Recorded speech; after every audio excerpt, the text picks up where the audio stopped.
जब international conflicts shipping lens को disrupt करते हैं, तो वो कंट्रीज जो फॉरेन एनर्जी पर डिपेंड करती हैं, उन्हें सबसे पहले मुश्किल का सामना करना पड़ता है।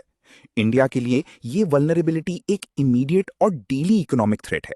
ये डायग्राम प्रॉब्लम की बड़ी स्केल को दिखाता है। इंडिया अपने कंजम्पशन का सिर्फ 10% ऑयल प्रोड्यूस करता है, बाकी 90% कंट्री को ओवरसीज से इंपोर्ट करना पड़ता है। इस मैसिव डेफिसिट का प्राइस टैग बहुत बड़ा है। इंडिया फॉसिल फ्यूल्स इंपोर्ट करने में लगभग 22 लाख करोड़ रुपीस खर्च करता है, और मिडिल ईस्ट में बढ़ते कॉन्फ्लिक्ट्स के साथ ऑयल डिलीवर करने वाली सप्लाई चेन्स पर हमेशा डिले या टोटल डिसरप्शन का खतरा बना रहता है। जब तक कंट्री अपने व्हीकल्स चलाने के लिए फॉरेन क्रूड पर रिलाय करेगी, तब तक पूरी डोमेस्टिक इकोनॉमी एक्सटर्नल वॉर्स और सडन प्राइस शॉक्स के लिए एक्सपोज्ड रहेगी। इस रिस्क को काउंटर करने के लिए गवर्नमेंट अपना फोकस अंदर की तरफ शिफ्ट कर रही है। डोमेस्टिक ऑल्टरनेटिव्स को प्रोसेस करने के लिए इंफ्रास्ट्रक्चर तेजी से बना रही है। वो एथेनॉल की तरफ मुड़ रहे हैं। एथेनॉल बेसिकली इंडस्ट्रियल अल्कोहल है, जो यहीं घर पर शुगर केन और मेज जैसे एग्रीकल्चरल क्रॉप से बनाया जाता है। क्योंकि ये प्लांट से मिलता है, ये रिन्यूएबल अल्कोहल प्योर पेट्रोल के मुकाबले काफी ज्यादा क्लीन जलता है, जिससे टेल पाइप एमिशंस तुरंत कम हो जाते हैं। इन्वायरमेंटल बेनिफिट्स तो एक बोनस है। डोमेस्टिकली प्रोड्यूस्ड एथेनॉल गवर्नमेंट का प्राइमरी वेपन है फॉरेन ऑयल एडिक्शन से आजाद होने के लिए। फ्यूल सप्लाई में अल्कोहल ब्लेंड करना कोई नया कॉन्सेप्ट नहीं है। इंडिया ने अर्ली 2000s में minor single digit ethanol blends के साथ एक्सपेरिमेंट शुरू किया था, लेकिन हाल ही में वो स्लो रोल आउट एक अग्रेसिव नेशनल स्ट्रैटेजी में बदल गया है। ये ग्राफिक नए नेशनल स्टैंडर्ड, जिसे E20 कहा जाता है, उसके एग्जैक्ट रेशियो को समझाता है। हर लीटर 20% एथेनॉल और 80% ट्रेडिशनल पेट्रोल में डिवाइडेड है। इस स्पेसिफिक E20 ब्लेंड की सेल अब ऑप्शनल नहीं है, बल्कि पूरे देश में एक स्ट्रिक्ट मैंडेटरी रिक्वायरमेंट है। अगर आप आज किसी स्टेशन पर जाते हैं, तो आप पहले से ही इस नए केमिकल मैंडेट के साथ इंटरैक्ट कर रहे हैं। आपके टैंक में जाने वाला फ्यूल 1/5 अल्कोहल है, जो एक लोकलाइज्ड एनवायरमेंटल टेस्ट प्रोग्राम के रूप में शुरू हुआ था। वो अब देश के हर पंप पर एक अनअवॉइडेबल, लीगली एनफोर्स्ड रियलिटी है। इंपोर्टेड क्रूड को 20% डोमेस्टिक अल्कोहल से रिप्लेस करने से कैपिटल नेशनल बॉर्डर्स के अंदर ही रहता है। इंटरनेशनली खरीदे जाने वाले ऑयल के वॉल्यूम को कम करके बिलियंस ऑफ डॉलर्स जो पहले फॉरेन नेशंस को जाते थे, वो तुरंत लोकल इकोनॉमी में वापस डाइवर्ट हो जाते हैं। वो डाइवर्टेड कैपिटल सीधा एग्रीकल्चरल सेक्टर में जाता है। एथेनॉल फीडस्टॉक की मैसिव डिमांड रूरल वर्कर्स के लिए एक lucrative guaranteed income stream create करती है, जो शुगर केन और ग्रेन हार्वेस्ट करते हैं।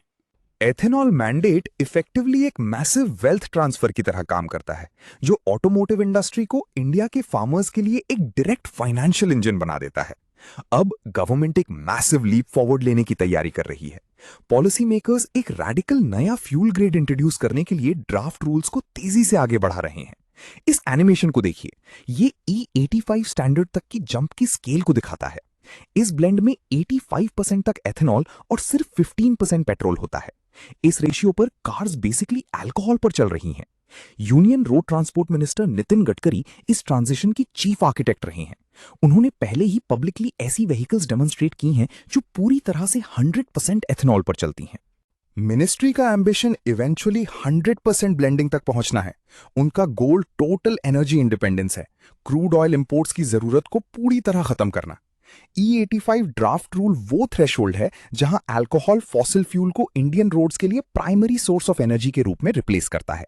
लेकिन आप एक स्टैंडर्ड पैसेंजर कार में 85% अल्कोहल कॉन्सेंट्रेशन नहीं भर सकते। Standard petrol engines high alcohol content को झेलने के लिए नहीं बने होते।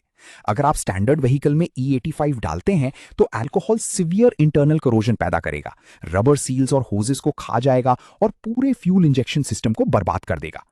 इस फ्यूल से बचने के लिए ड्राइवर्स को फ्लेक्स फ्यूल व्हीकल्स की जरूरत होगी। ये ऐसी कार्स हैं जो स्पेसिफिकली मॉडिफाइड फ्यूल लाइंस और इंजन कंपोनेंट्स के साथ इंजीनियर की गई हैं, जो E85 के हाईली कोरोसिव नेचर को हैंडल करने के लिए डिजाइन की गई हैं। और लॉजिस्टिकल नाइटमेयर ऑयल कंपनीज तक भी फैलता है। उन्हें डेडिकेटेड पैरेलल डिस्पेंसिंग इंफ्रास्ट्रक्चर बनाना होगा, सेपरेट नोजल्स और पूरे नए अंडरग्राउंड स्टोरेज सिस्टम्स इंस्टॉल करने होंगे, बिल्कुल एग्जिस्टिंग E20 पंप्स के साथ। अगर ऑटोमेकर्स और इंफ्रास्ट्रक्चर प्रोवाइडर्स समय पर अपना हार्डवेयर अडैप्ट करने में फेल हो जाते हैं, तो पुराने इंजन्स में हाईली कॉन्सेंट्रेटेड अल्कोहल डालने से नेशन वाइड मैकेनिकल डिजास्टर हो सकता है।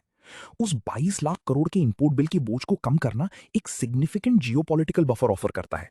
लेकिन उन सेविंग्स का एक फ्रैक्शन भी अचीव करने के लिए देश के पूरे ऑटोमोटिव इकोसिस्टम को ग्राउंड अप से रेट्रोफिट करने की जरूरत है। गवर्नमेंट ने अपनी बेट लगा दी है। अब हम इंतजार करते हैं ये देखने के लिए कि क्या अल्कोहल का ये रैडिकल ट्रांजिशन इंडिया को ग्लोबल ऑयल ट्रैप से सक्सेसफुली आजाद करता है, या फिर रोल आउट की ब्रेक नेक स्पीड इस प्रोसेस में देश के ट्रांसपोर्टेशन नेटवर्क को ही तोड़ देती है।